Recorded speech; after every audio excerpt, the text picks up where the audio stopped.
पंच परमेश जी को नमस्कार करके गुरुदेव श्री धर्मभूषण जी महामुनिराज को नमस्तु और आचार्य श्री सम्यक्त भूषण जी महामुनिराज को बंधन।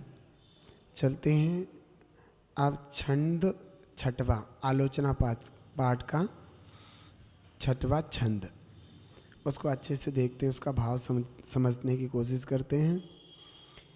बेपरीत एकांत विनय के संशय अज्ञान कुनय के बसे होए घोरे अग कीने बचते नहीं जाए कहीने। तो यहाँ भगवान के सामने विनय और निवेदन किया जा रहा है भक्त के द्वारा। क्या कहा जा रहा है कि कुनय, कुनय शब्द आया, इसे कहते हैं विपरीत अभिप्राय वाले लोग कुनयी होते हैं। तो विपरीत अभिप्राय को कुनय कहते हैं और जो ऐसा अभिप्राय रखे वो कुनयी कहलाता है। तो कैसे होते हैं वे? हठी, मूर्ख, गलत लोग जो कुतर्क करते हैं, है ना, धर्म से विद्रोह रखते हैं, पापी, मूर्ख, जड़, दुर्गति के कारण ऐसे कुनयी होते हैं। तो ऐसे जीव क्या करते हैं कि 5 प्रकार के मिथ्यात का पालन करते हैं। ठीक है, वे कुनयी जीव होते हैं तो 5 प्रकार के मिथ्यात का पालन करते हैं। 5 प्रकार के मिथ्यात कौन से हैं? विपरीत मिथ्यात, एकांत मिथ्यात, विनय मिथ्यात, संशय मिथ्यात और अज्ञान मिथ्यात। तो विपरीत मिथ्यात किसे कहते हैं? जैसे मान लीजिए जैसे वस्तु का स्वरूप जो है, मतलब वस्तु जैसी है तो उस वस्तु को वैसा ना मान करके विपरीत मान लेना। जैसे आप समझिएगा कि सच्चे देव का स्वरूप है वीतरागी, सर्वज्ञ और हितोपदेशी, लेकिन हमने जो वीतरागी, सर्वज्ञ, हितोपदेशी नहीं है ऐसे कुदेव को सच्चा देव मान लिया, तो ये विपरीत मिथ्यात हो गया। ठीक है, ऐसे ही एकांत मिथ्यात। तो एकांत मिथ्यात में क्या होता है कि जो वस्तु है अनेकांतात्मक है, अनेक स्वभाव वाली है ना। तो हम क्या करते हैं, अनेकांत में उस वस्तु को उसका दूसरा पक्ष न देख करके एक ही पक्ष को दृढ़ता से स्वीकार करते हैं, सर्वथा स्वीकार करते हैं, तो वो हठी एकांती मिथ्या दृष्टि हो जाते हैं। जैसे निश्चय व्यवहार दोनों ही मोक्ष के कारण हैं, क्योंकि ऐसा है व्यवहार तो कारण है और निश्चय कार्य है। होता क्या है कि निश्चय होता है आत्मा में लीनता। जब आत्मा में लीनता हो जाएगी तो निश्चय होगा। उससे पहले जितने भी साधन होते हैं मोक्ष के वो सब व्यवहार होते हैं। तो क्या होता है कि व्यवहार को मोक्ष मार्ग कहने में या मोक्ष का कारण कहने में कोई दिक्कत नहीं है, क्योंकि कारण को कार्य का उपचार किया जाता है। जैसे मान लीजिए हालांकि जो व्यवहार है वो निश्चय तक जीव को पहुंचाता है और निश्चय के द्वारा मोक्ष की प्राप्ति होती है। तो क्या होता है कि व्यवहार निश्चय का कारण है और निश्चय मोक्ष का कारण है। तो इससे क्या होता है कि अगर व्यवहार नहीं होता तो निश्चय नहीं होगा और निश्चय नहीं होगा तो मोक्ष नहीं होगा। तो व्यवहार को भी मोक्ष का कारण कहा जाता है और है भी मोक्ष का कारण व्यवहार। तो ये समझना चाहिए। जैसे मान लीजिए आपको संवेद शिखर जाना है, तो संवेद शिखर पे पहुंचना तो निश्चय है, लेकिन उससे पहले वो जो साधनों से आपको संवेद शिखर जाना है तो वो भी कोई पूछे आप कहाँ जा रहे हो, वो तो संवेद शिखर भी कहाँ गए, वो तो संवेद शिखर गए हैं, हालांकि अभी पहुँचे नहीं हैं, लेकिन क्या है वो साधन जुटा रहे हैं या साधनों के द्वारा जा रहे हैं। तो साधन साध्य की प्राप्ति में बहुत बड़ी भूमिका निभाते हैं। ठीक है ना, अगर साधन नहीं होंगे तो साध्य की प्राप्ति नहीं होगी। तो बहुत से एकांती मिथ्या दृष्टि साधनों को नकार देते हैं। जब तुमने जैसे मान लीजिए आपको छत पे चढ़ना है और आपके छत पे चढ़ने के लिए सीढ़ी है। अब सीढ़ी साधन है और साध्य है छत पे चढ़ना।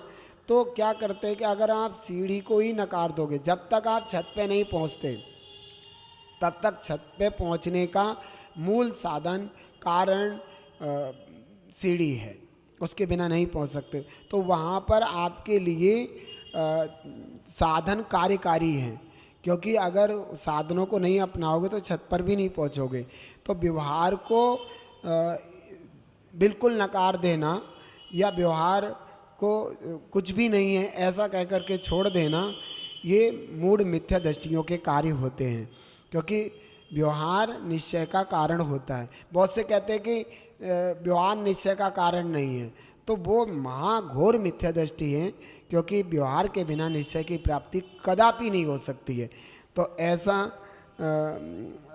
अनेकांत का दृष्टिकोण रखना चाहिए, एकांती मिथ्या दृष्टि हमें कभी भी नहीं बनना चाहिए। अब विनय मिथ्यात्व क्या होता है?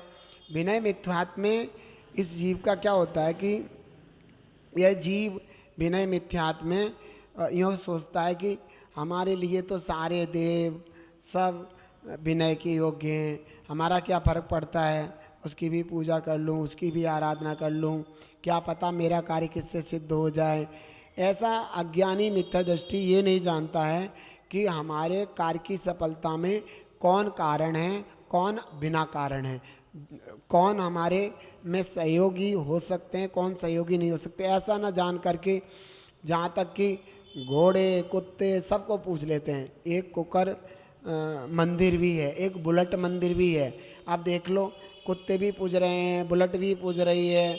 और तो और हमने एक कहानी अपने गुरुदेव के मुख से सुनी थी कि एक बार राजा की सवारी जा रही थी, तो सामने माली अपनी टोकरी में कुछ फूल लेके जा रहा था।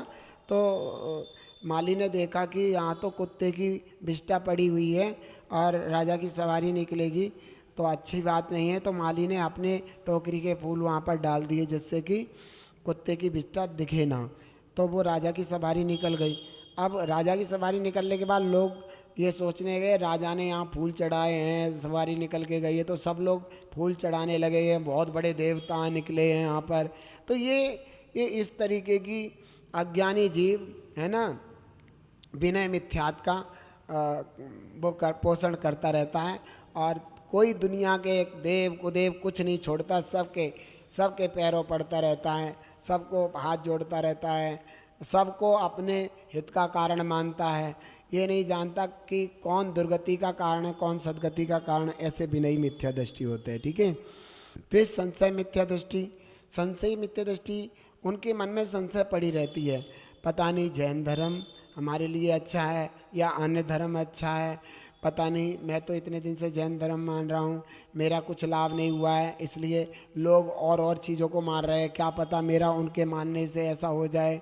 तो इस तरीके की संशय रहता है। तो ये संशय मिथ्या दृष्टि होता है और ये भी अपने हित के लिए कुछ भी नहीं कर पाता और मिथ्यात्व के कारण घोर दुर्गति का कारण बनता है। फिर उसके बाद है अज्ञान मिथ्या दृष्टि। अज्ञान मिथ्या दृष्टि का क्या होता है, ये ना तो जानने की कोशिश करता कि सही क्या है गलत क्या है, और ना ही ये इतना प्रमादी होता है कि अपनी मस्ती में मस्त रहता है, क्या हित है क्या अहित है, कौन सुदेव है कौन कुदेव है, कौन सही है कौन गलत है, कुछ नहीं जानता, अज्ञान दशा रहती है इसकी। ऐसा ये मिथ्या दृष्टि होता है। तो कह रहे हैं कि विपरीत एकांत विनय के संशय अज्ञान कुनय के। ये जो कुनई लोग होते हैं, मिथ्यामती होते हैं, वो इस प्रकार मिथ्यात्व का पालन करते हैं, है ना। तो मैंने भी भगवान पूर्व भवों में ऐसे इन 5 प्रकार के मिथ्यात्व का अनुसरण करके इनके बस होए घोर अग कीने, इनके बस हो करके पापों को किया, घोर पापों को किया, ऐसे घोर पापों को जो दुर्गति के कारण बने। बचते नहीं जाए कहीं ने, वचनों के द्वारा कहे नहीं जा सकते। इन मिथ्यात्व के कारण मैंने, इनके मिथ्यात्व के बस होकर के मैंने इतने घोर पाप किए जो वचनों से नहीं कहे जा सकते। तो यहाँ पर प्रभु से निवेदन किया जा रहा है, हे नाथ अब मुझे बचा लीजिए, मैंने अनेक भवों में बहुत बुरे बुरे गंदे गंदे काम किए हैं, घोर पाप किए हैं, मिथ्यात के बस होकर के हमने कभी अपना भला भी नहीं देखा। एक वो आता है छंद कि मिथ्यात्व के मद में दीवाने नरकों में ढकेले जाते हैं, यहाँ पर तो बेदुख पाते, वहाँ दुख ही दुख उठाते। मिथ्यात्व के मद में दीवाने नरकों में ढकेले जाते हैं। तो भक्त कह रहा है भगवान से कि भगवान मैं अब 5 प्रकार के मिथ्यात्वों से हमेशा दूर रहूं और आपने जो सम्यक मार्ग बताया है उसका अनुसरण करूं। हे नाथ मुझे बचा लो, मैं आपके चरणों में निवेदन कर रहा हूं। आपके अलावा मुझे इस जगत के दुखों से बचाने में कौन कारण हो सकता है, कौन समर्थ हो सकता है। भीतरागी सर्वज्ञ हितोपदेशी आप इन गुणों की मुख्यता से सहित एक अद्वितीय भगवान हैं। आपके अलावा कोई दुनिया में दूसरा भगवान नहीं है जो संसारी जीव या मुझे इन दुखों से निकाल सके। हे नाथ अब आपकी शरण में आया हूँ, मुझे निकालो, मुझे उभारो और मेरे मोक्ष के कारण बनो। तो इस तरीके से आपने मिथ्यात्व के इस छंद को पढ़ा और समझा, ठीक है ना। तो इस तरीके से भगवान की स्तुति करके अपने जीवन को अच्छा बनाना। धर्म वृद्धि।